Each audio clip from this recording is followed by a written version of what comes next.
کھانا ایسا کہ میجورٹی انڈین نے شاید پہلے کبھی نہیں کھایا تھا، جیسا کہ لوبسٹر، جو کہ اکثر پیسنجر پہلی بار سن رہے تھے۔ نئی کلاسز لانچ کرنے اور ایکسٹرا ایئر بس خریدنے کی وجہ سے اس ایئر لائن کی آپریشنل کاسٹ کافی زیادہ بڑھ گئی، جس کی وجہ سے زیادہ گراؤنڈ سٹاف اور ایکسٹرا اٹینڈنٹ ہائر کی گئی، جبکہ لگژری کلاس کی ڈیمانڈ زیادہ نہ ہونے کی وجہ سے سیلز کے اوپر کوئی خاص قسم کا اثر نہیں پڑا۔ اس کی وجہ سے پہلے 18 مہینوں کے اندر کنگ فشر ایئر لائن کو 347 کروڑ روپے کا نقصان اٹھانا پڑا، اور وجے مالیہ کے لیے یہ ایک بہت ہی معمولی رقم تھی۔ اور اس کنڈیشن کے ہونے کے باوجود بھی وجے مالیہ اس ایئر لائن کے اوپر پیسہ لگاتا گیا۔ کنگ فشر ایئر لائن پہلے صرف ڈومیسٹک فلائٹس چلاتی تھی، اور وجے مالیہ کو انٹرنیشنل فلائٹ لانچ کرنے کی بہت زیادہ جلدی تھی، لیکن مسئلہ یہ تھا کہ کوئی بھی ایئر لائن انٹرنیشنل فلائٹ تب تک لانچ نہیں کر سکتی جب تک ڈومیسٹک فلائٹ میں اس کا ایکسپیرینس 5 سال تک نہ ہو جائے۔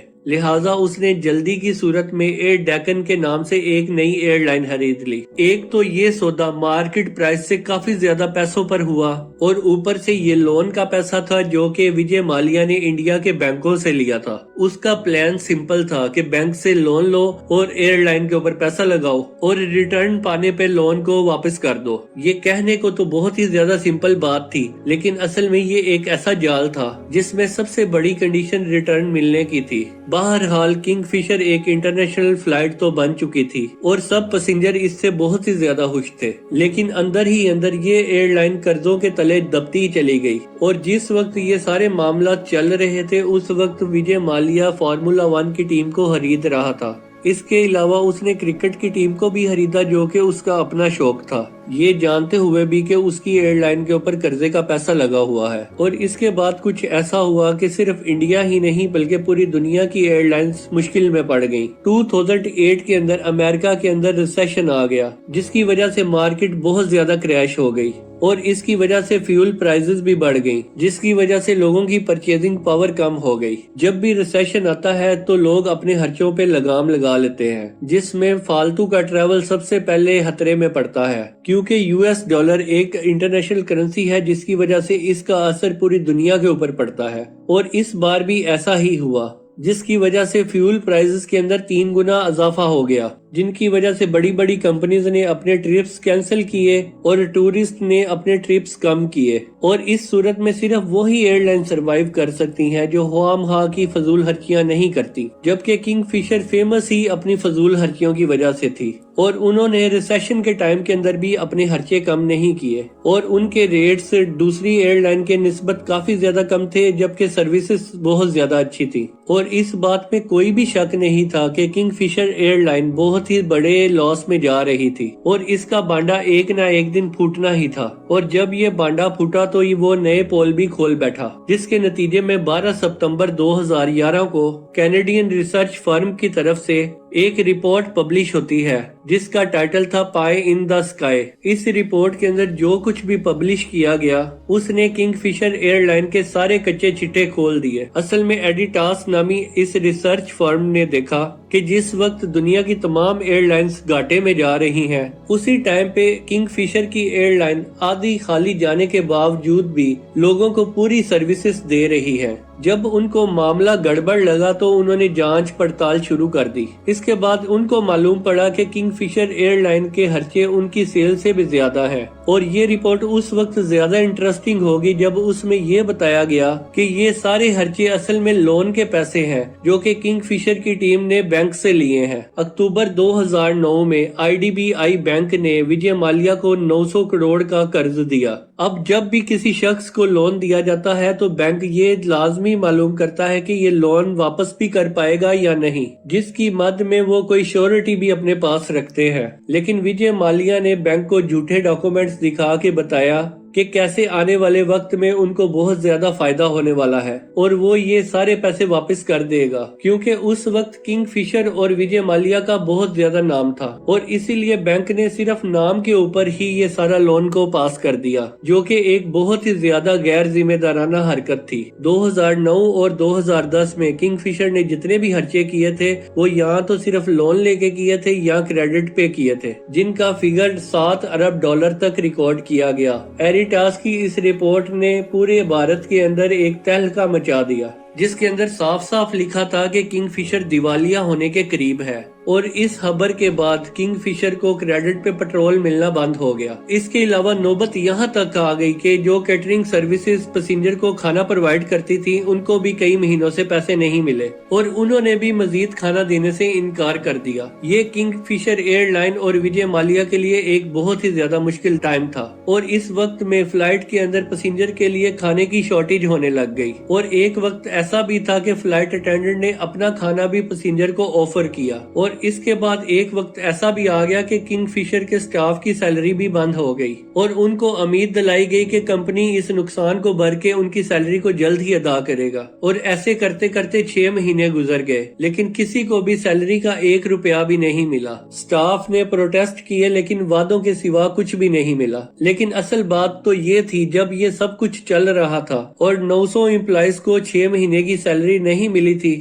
اس وقت وجے مالیہ فارمولا 1 اور ایک کرکٹ ٹیم کو چلا رہا تھا۔ بے شک اس وقت کنگ فشر کے پاس پیسے نہیں تھے، لیکن وجے مالیہ کے پاس اس وقت بھی بہت زیادہ پیسہ تھا، اور اس کے شاہانہ لائف سٹائل کے اندر کسی قسم کی بھی کوئی کمی نہیں آئی تھی۔ اور یہ سب جب کنگ فشر کے امپلائیز دیکھتے تو ان کا خون اور بھی زیادہ کھولتا، اور اسی دورانیہ کے اندر انکم ٹیکس ٹیم نے کنگ فشر کے بینک اکاؤنٹ کو سیز کر دیا، اور 2012 کے شروع پہ کنگ فشر کے آدھے جہاز کو گراؤنڈ کر دیا گیا، اور جس کی وجہ سے وہ اپنا ٹاپ انڈین ایئر لائن کا ٹائٹل بھی کھو بیٹھی۔ اکتوبر 2012 کے اندر ڈی جی سی اے نے اس کا لائسنس بھی کینسل کر دیا، اور وہ کنگ فشر ایئر لائن کا آخری دن تھا۔ وجے مالیہ نے 17 انڈین بینک سے تقریباً 9,000 کروڑ کا قرضہ لیا۔ اس میں سے زیادہ تر پیسہ پبلک سیکٹر بینکس کا تھا، یعنی کہ یہ عوام کا پیسہ تھا، یعنی کہ لون واپس نہ ملنے کی صورت میں بینکس نے وجے مالیہ کے اوپر کیس کر دیا، جس کے اندر بتایا گیا کہ وجے مالیہ ایک ولفل ڈیفالٹر ہے، یعنی اس نے جان بوجھ کے بینک سے تب لون لیا جبکہ اس کو معلوم تھا کہ اس کی ایئر لائن ڈوب رہی ہے۔ اس سارے معاملے کی جب انویسٹیگیشن سی بی آئی نے کی تو انہیں یہ معلوم ہوا کہ وجے مالیہ نے فیک ڈاکومنٹس دکھا کر بینک سے لون لیا، اور اس معاملے کی انکوائری کرتے ہوئے یہ بھی معلوم ہوا کہ جو پیسہ اس نے کنگ فشر کو بچانے کے لیے لیا تھا وہ اس نے اپنی پرسنل لگژریز کے اوپر استعمال کیا۔ اس کے بعد لوگوں کا غصہ اور بھی زیادہ بڑھ گیا جبکہ انہیں پتا چلا کہ اس نے اپنی 68th برتھ ڈے گوا کے اندر بہت سی زیادہ شان و شوکت کے ساتھ منائی ہے، یعنی کہ اس برتھ ڈے پارٹی پہ اتنا زیادہ خرچہ کیا گیا جس کا صرف 20% ہی ان 900 امپلائیز کی 6 منتھ کی سیلری تھی، جو امپلائیز اس وقت بہت ہی زیادہ مشکل میں تھے۔ جب وجے مالیہ کے خلاف انڈیا کے اندر لیگل کاروائی شروع ہوئی تو وہ 2016 میں انڈیا کو چھوڑ کے UK چلا گیا۔ That I am absolutely not guilty of any one of these preposterous charges of اس کے بعد انڈین اتھارٹی نے اس کے پاسپورٹ کو کینسل کر دیا اور اس کے خلاف UK گورنمنٹ میں بھی ریکویسٹ بھیج دی گئی۔ انڈین گورنمنٹ چاہتی تھی کہ مالیہ کو واپس انڈیا میں لایا جائے اور اس کا ٹرائل جاری کیا جائے، اور UK کورٹ میں ایکسٹریڈیشن کیس کافی زیادہ لمبا چلا، اور دسمبر 2018 میں UK کورٹ نے ڈیسائیڈ کیا کہ وجے مالیہ کو انڈیا واپس بھیجا جائے، جس کے بعد وجے مالیہ نے UK کورٹ کے فیصلے کے خلاف اپیل کی۔ دوسری طرف انڈین کورٹ کے اندر وجے مالیہ کے خلاف انسولوینسی کے کیس چل رہے تھے اور ان کی ججمنٹ بھی آ چکی تھی، اور اس کی پراپرٹیز کو بھی سیز کرنے کا آرڈر دیا گیا۔ انفورسمنٹ ڈائریکٹریٹ نے اس کے انٹرنیشنل اور انڈین ایسٹس کو بلاک کر دیا تاکہ بینکس کو ریکوری کی جا سکے۔ I would like to list the number of cases, sir. Vijay Mallya case, 14,131.6 crore. I have already expressed my willingness to settle with the banks. A settlement offer was proposed to the Honorable Supreme Court of India, which obviously means it was a very serious offer. اس کے بعد اس کی luxury cars, اس کے bungalows اور اس کی companies کو آکشنز پہ رکھا گیا۔ وجے مالیہ نے کئی بار انڈین بینکس اور اس کی کورٹ سے سیٹلمنٹ کی کوشش کی لیکن اس کو کوئی بھی سکسیس نہیں ملی، اور کنگ فشر ایئر لائن کے کلیپس کے بعد اس کا امیج بہت ہی زیادہ خراب ہو گیا، اور اس کے اوپر میڈیا اور لوگوں نے کافی زیادہ کریٹیسائز کیا، اسپیشلی کیونکہ وہ UK کے اندر ایک لگژری لائف جی رہا تھا۔